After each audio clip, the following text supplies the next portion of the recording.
द्वाविमौ पुरुषौ लोके क्षरश्चाक्षर एव च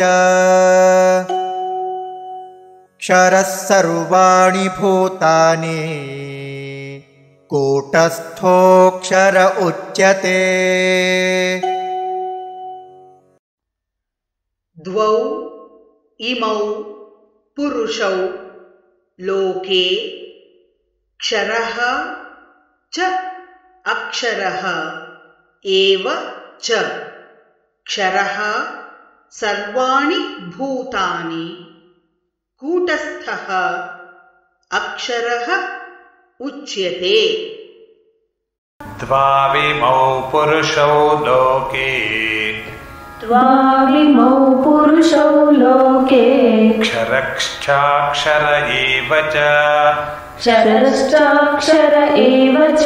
क्षरः सर्वाणि भूतानि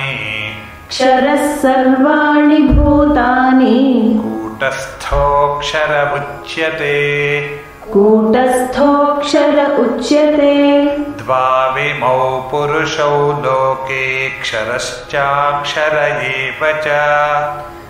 द्वाविमौ पुरुषौ लोके क्षरश्चाक्षर एव च क्षरः सर्वाणि भूतानि कूटस्थोऽक्षर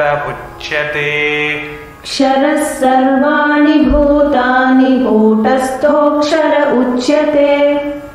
द्वाविमौ पुरुषौ लोके क्षरश्चाक्षर एव च क्षरः सर्वाणि भूतानि कूटस्थोऽक्षर उच्यते।